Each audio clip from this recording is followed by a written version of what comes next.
మళ్ళీ చెప్తారండి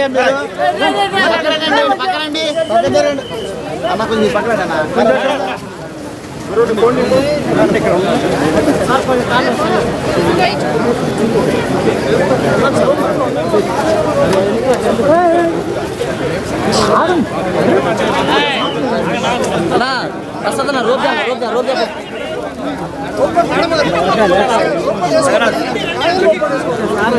సైడ్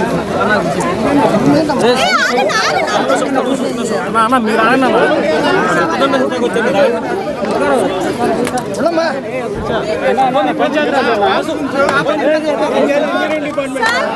పదకొండు నెలలకి శాలరీస్ జీతాలు లేవన్నా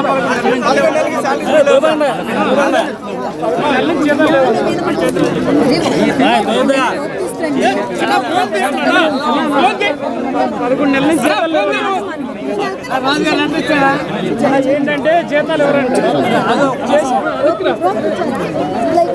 చేసిన పనికి జీతం ఎవరంటారా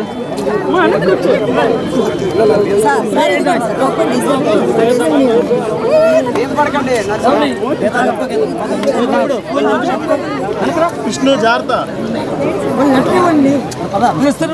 అందరూ ఒకటే డిపార్ట్మెంట్ ఒకటే కదమ్మా సార్ డిపార్ట్మెంట్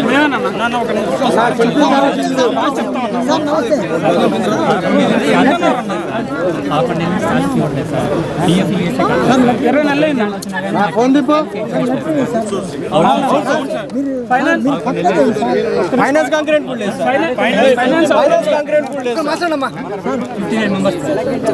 సార్ మీరు పక్కన 12 నెలల నుంచి అడుగుతుంటే జీతాలు ఇస్తే వీళ్ళు పని చేయరు అంటారు. పని ఎందుకు చేయం? డ్యూటీలు రావాలి జీతాలు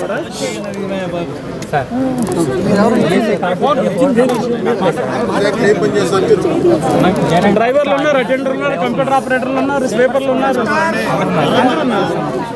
చాలా మంది ఉన్నారు. స్కూల్స్ పెట్టుకుంటున్నారంటే జీతాలు ఇవ్వాలి. స్కూల్స్ అయిపోతుంటే ఫీజులు కట్టుకుంటే ఉన్నా కూడా జీతాలు ఇవ్వట్లేదు. ఇప్పుడు అడిగితే మేము చెప్పాం కదా మేము డబ్బులు లేవు వచ్చినప్పుడు ఇస్తాము.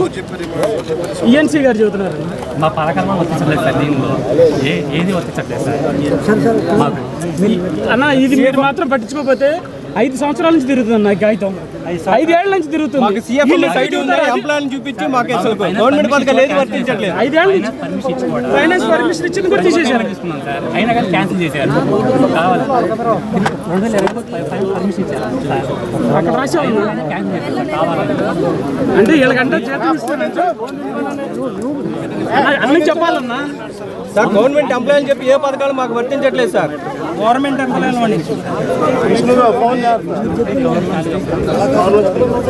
ఆరోగ్యశ్రీ కార్డు లేదు, ఈఎస్ఐ కార్డు లేదు, ఈపీఎఫ్ ఏది వర్తించట్లేదు మాకు. 5 సంవత్సరాలు ఇబ్బంది పడుతున్నాం సార్. ఇద్దరు ఎంప్లాయీస్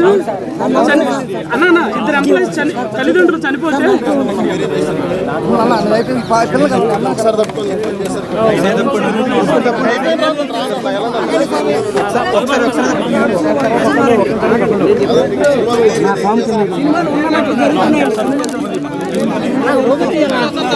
లాస్ట్ గవర్నమెంట్ లో మేము అడిగితే 20% చేశారు. ఇప్పుడు 50% చేస్తే మా అందరికీ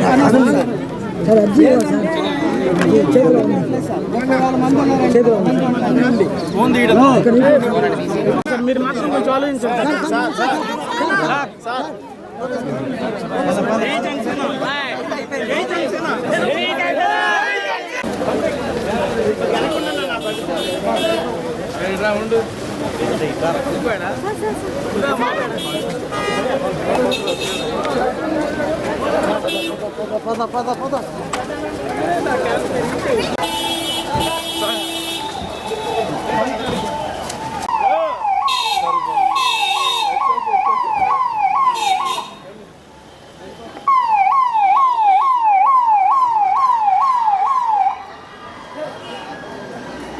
బయట ఫ్యాన్స్ ఉన్నారండి.